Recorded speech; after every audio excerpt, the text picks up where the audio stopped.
Okey, Assalamualaikum. Hari ini saya ingin bincangkan tentang 3 bencana yang disebabkan kemalangan paling teruk dalam sejarah industri yang melibatkan kerugian dan kesan yang besar kepada mangsa yang terlibat. Okey, kalau anda nak tahu bencana-bencana yang akan saya kupaskan kali ini, semuanya telah difilmkan pada peringkat international untuk memberi pengajaran kepada kita semua bahawa safety di industri tidaklah boleh dipandang enteng kerana ia bukan sahaja memberi kesan kepada mangsa tersebut tetapi juga kepada persekitaran dan ekonomi dunia. Okey, jom kita saksikan.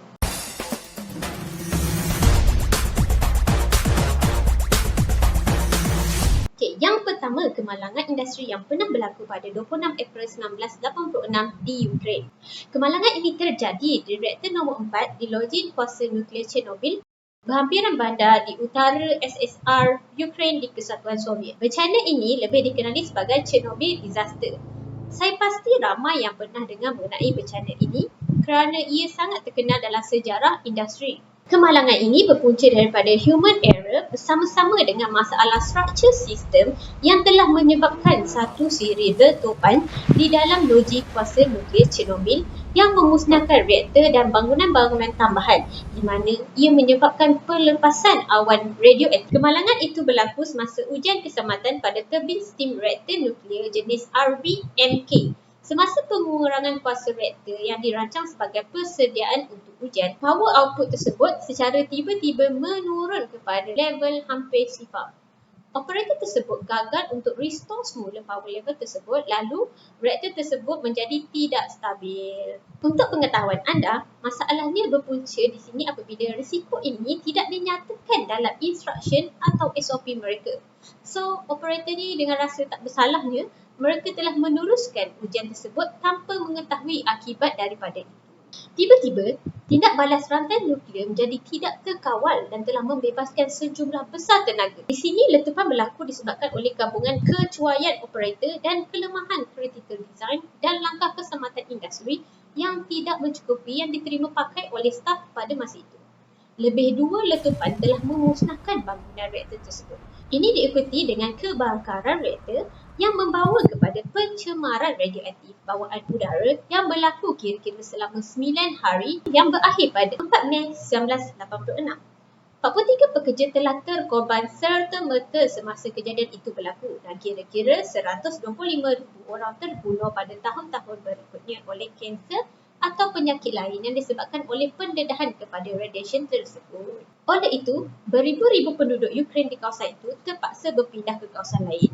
Chernobyl juga merupakan kemalangan perindustrian paling mahal pernah terjadi dalam sejarah kerana jumlah kesan ekonominya dianggarkan dalam kira-kira 200 bilion dolar.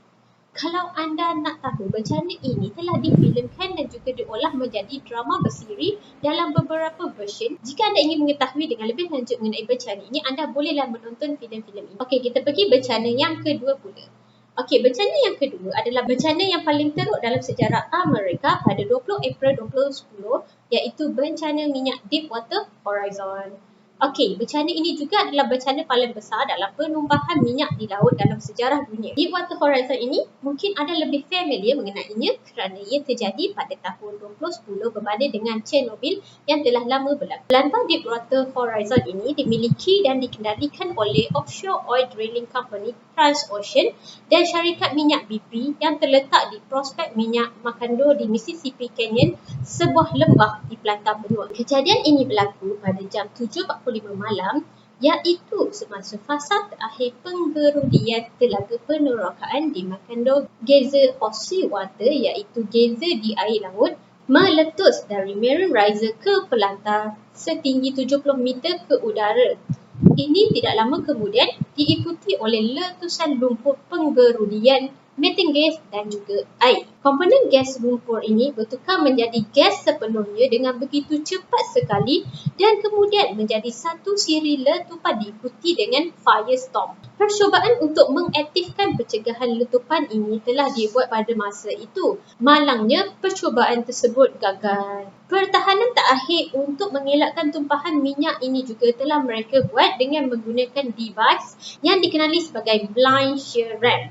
telah diaktifkan tetapi gagal juga untuk tutup telaga tersebut. 11 pekerja telah terbunuh dalam letupan awal. So, pekerja-pekerja ini terpaksalah evacuate daripada pelantar tersebut secepat yang mungkin dan pekerja-pekerja yang cedera ini dibawa ke kemudahan perubatan.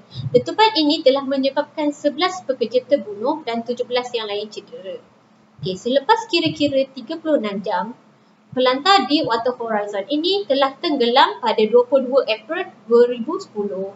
Sisa-sisa pelantar ini terletak di dasar laut kira-kira 1,500 meter dalam di lokasi itu. Okey, kalau anda nak tahu, tumbuhan minyak yang terhasil ini sebenarnya ia berterusan sehingga 106 hari daripada hari kejadian tersebut.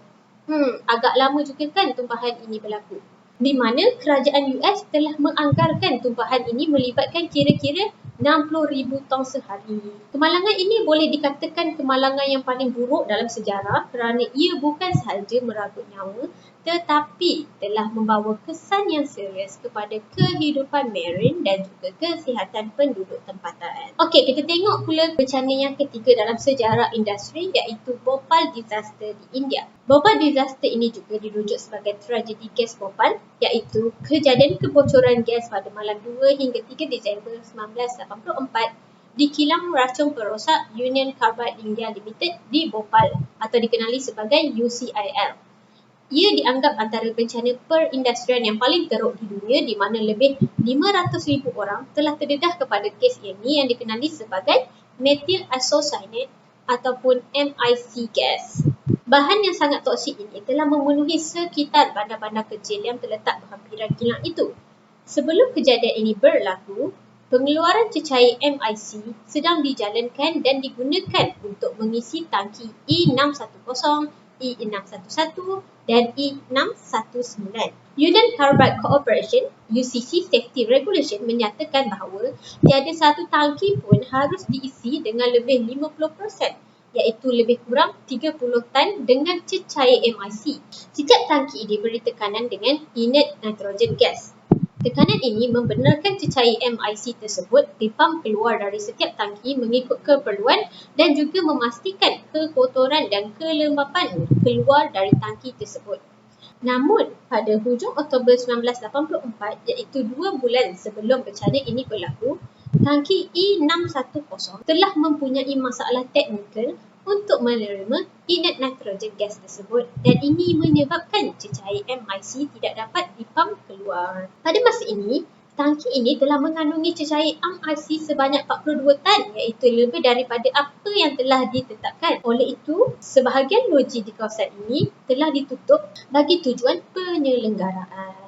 Namun, pada akhir November, loji ini dibuka semula even ada beberapa masalah teknikal belum lagi dapat diselesaikan. So, percubaan untuk re-establish pressure di tangki E610 pada 1 Disember masih lagi gagal. Jadi, 42 tan cecair MIC tadi tu masih tak dapat lagi dipam keluar. Pada awal Disember 1984, seorang pekerja ternampak keretakan pada konkrit di atas tangki E610 ini dan injak kecemasan terbuka di mana tekanan di dalam tangki tersebut terus meningkat dan dalam masa yang sama sebenarnya kalau anda tahu, pengudaran atmosfer gas MIC toksik ini telah pun bermula. Kebocoran gas MIC yang berpunca daripada tangki E610 ini meresap pada kira-kira jam 2 pagi. Kes ini menjadi lebih teruk apabila 15 minit kemudian barulah public siren loji itu dibunyikan. Malangnya, penduduk-penduduk di situ tidak diarahkan pula untuk berpindah atau evacuate dari tempat tersebut secepat mungkin. Kalau anda nak tahu, Bhopal ini adalah salah satu bencana yang memberikan penekanan dan kesedaran kepentingan OSH dalam setiap industri. Okey, kita berbalik pada Bhopal disaster ini, beribu-ribu orang telah terbunuh pada keesokan harinya. Penyebab utama kematian adalah kesukaran mangsa untuk bernafas dan pulmonary edema. Penemuan semasa bedah siasat telah menunjukkan perubahan bukan sahaja pada paru-paru mangsa tetapi ia juga melibatkan bahagian otak mangsa, buah pinggang dan juga hati. So, ini menunjukkan beberapa organ terjejas akibat daripada pendedahan gas tersebut. Jumlah kematian yang berlaku serta-merta di tempat kejadian adalah sebanyak 2,259. Kesan gas toksik masih dirasai sehingga hari ini seperti kecacatan pada bayi baru lahir dan penyakit di kalangan penduduk di situ seperti kanser dan kerosakan paru-paru. Tragedi ini telah difilmkan dengan filem bertajuk Bhopal A Prayer for Rain. Kalau anda nak tahu lebih lanjut, bolehlah menonton filem ini. Selepas kejadian sejarah-sejarah bencana ini, kita boleh lihat betapa pentingnya undang-undang dan sistem OSH di tempat kerja, di mana bencana ini telah memberi kesan yang agak panjang kepada kawasan dan keadaan sekeliling. Oleh itu, janganlah kita semua mengambil mudah sesuatu perkara semasa bekerja walaupun ia telah menjadi rutin kita setiap hari. Okey, itu sahaja dari saya buat masa ini. Jangan lupa tinggalkan komen anda di bawah. Kalau ada apa-apa topik yang menarik yang anda ingin kami bincangkan, bolehlah tulis di ruangan komen dan bantu kami dengan tekan butang like dan subscribe. Bye-bye.